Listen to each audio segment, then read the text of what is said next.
செட்டிநாடு மாட்டு பண்ணையிலேருந்து பேசுகிறோம். இந்த பதிவில் நாம் எதை பற்றின ஒரு விளக்கமான விஷயம் பார்க்க போகிறோம் அப்படின்னா, புதிதாக நம்மக்கிட்ட நாட்டு மாடு வாங்குறவங்க இதுவரை மாடு வளர்ப்பு அனுபவம் அதுபோல் எதுவுமே இல்லாமல் முதல் முறையாக வாங்கும்போதே நம்மளுடைய நாட்டு மாடை வாங்குறவங்களுக்கான விளக்கம் தான் இந்த இதில் கொடுக்க போகிறோம்.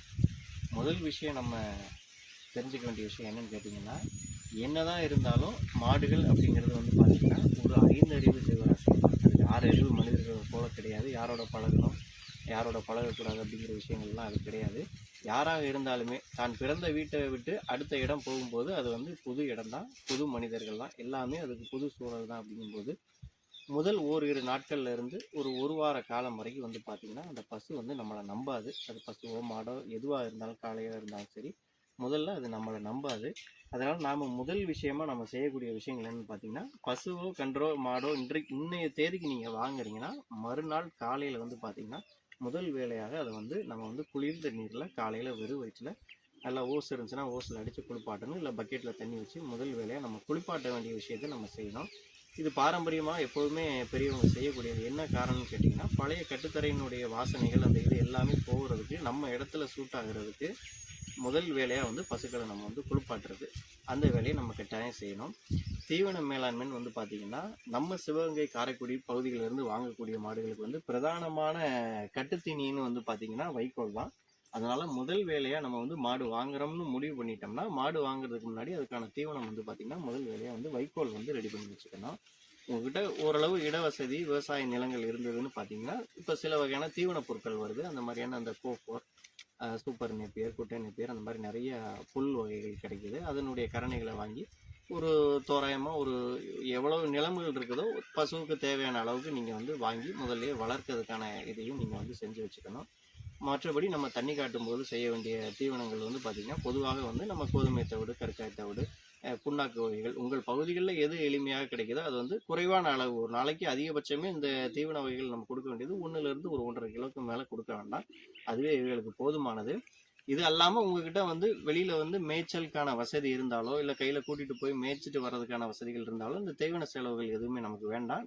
அது மேய்ஞ்சிட்டு வந்தாலே ஒரு 60லேருந்து 70% அதுக்கான தீவன வகைகள் எல்லாமே கிடைச்சிடும்.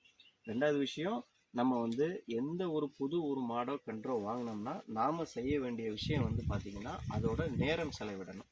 அது நம்மளை நம்பணும் அப்படின்னா முதல் வேலையாக நம்ம அதனுடைய செலவிடக்கூடிய நேரத்தை பொறுத்து தான் அது நம்மளை நம்புறது. இது பார்த்திங்கன்னா, இது ஒரு புலிக்குளம் வர்க்கத்து கிடைக்கின்றது. தோராயமாக ஒரு 1.5 வயது ஆகக்கூடியது. இது இன்றைக்கு தான் வந்திருக்கு. என்னதான் இருந்தாலும் அது அதனுடைய பழைய இடம், பழைய சூழ்நிலைகள், அங்கிருந்த மனிதர்கள் எல்லாரையும் விட்டுட்டு வரும்போது அந்த முதல் நாள் பார்த்திங்கன்னா ஒரு சின்ன கூச்சம் நம்ம தொட போகும்போது பார்த்திங்கன்னா இது போல் பின்னோக்கி இழுக்கும். நாம் செய்ய வேண்டியது பார்த்திங்கன்னா, அதை எந்த வகையிலையும் பயமுறுத்தாமல் அதை அப்படியே சொரிஞ்சு கொடுக்குறது, நீவி கொடுக்குறது, அந்த கயிறை பிடிச்சி அந்த பழக்கத்தை கொஞ்சம் கொஞ்சமாக கொண்டு வரும்போது பார்த்திங்கன்னா எந்த விதமான ஒரு பசுமே பழகிடும். இதுதான் நம்ம செய்ய வேண்டியது. இந்த பதிவில் பார்த்திங்கன்னா அடுத்ததாக ஒரு காளை கன்றினுடைய வீடியோ வரும். அது பார்த்திங்கன்னா நம்மளுடைய அண்ணன் பார்த்திங்கன்னா ஒரு கிடையிலேருந்து எடுத்துகிட்டு வந்தது, அதாவது புலிக்குளம் வர்க்கத்து கிடையிலேருந்து எடுத்துகிட்டு வந்த காளை கன்று தான் அது. அது வந்த ஒரு வாரம் பார்த்திங்கன்னா யாரையுமே கிட்டையே சேர்க்காது, அவ்வளோ பாயும் முட்டும் அந்த மாதிரி இருந்தது. இப்போ கிட்டத்தட்ட ஒரு மாத காலம் ஆகிருச்சு. அதை டெய்லி காலையில் போய் இந்த வீடியோ பதிவு எடுக்கக்கூடிய தம்பி தான் அதில் வருவார். அவர் பார்த்திங்கன்னா டெய்லி காலையில் போயிட்டு அதுக்கு ஒரு பழம் கொடுத்து அதோட ஒரு 10 நிமிட நேரம் மட்டும்தான் செலவு பண்ணுவார். இப்போ அதே காளை கன்று எந்த அளவு இருக்குது அப்படிங்கிறது இந்த வீடியோ பதிவில் பாருங்கள். நம்ம செய்ய வேண்டியது முதல் விஷயம், போதுமான கால அவகாசம் எந்த ஒரு பசுவாக இருந்தாலும் புதுசாக நம்ம வாங்கிட்டு வரும்போது கொடுக்கணும். அது கட்டாயம் குறைந்தபட்சம் 1 வார காலமாவது அது நம்மளை நம்புறதுக்கான டைம் கொடுக்கணும். 2வது விஷயம் பார்த்திங்கன்னா, பசு வாங்கிய மறுநாள் காலையில் கட்டாயம் நம்ம குளிப்பாட்டணும். தொட்டு குளிப்பாட்டும் போதே பார்த்திங்கன்னா அதுக்கு உடல் கூச்சம் இருக்குதா, மடிக்கூச்சம் இருக்குதா, எந்த மாதிரியான பழக்க வழக்கங்கள் இருக்குது அப்படிங்கிறது அது நமக்கு தெரிய வந்துடும். 2வது விஷயம். 3வது விஷயம் பார்த்திங்கன்னா, யார் கட்டுத்தரையை காலையில் சுத்தம் பண்ணுறாங்களோ அவங்க மேலே அதிகப்படியான நம்பிக்கை அந்த மாடுகளுக்கு கட்டாயமாக வரும். என்னதான் இருந்தாலும் அது 5 அறிவு ஜீவராசிக்கு தான். அதுக்கான நேரமும் காலமும் பொறுமையாக நம்ம செலவிடக்கூடிய நேரத்தை பொறுத்து கட்டாயமாக அது நம்ம மேலே ஒரு நம்பிக்கை வச்சிருச்சு அப்படின்னா கட்டாயமாக எளிமையாக நம்மளோட பழகும்.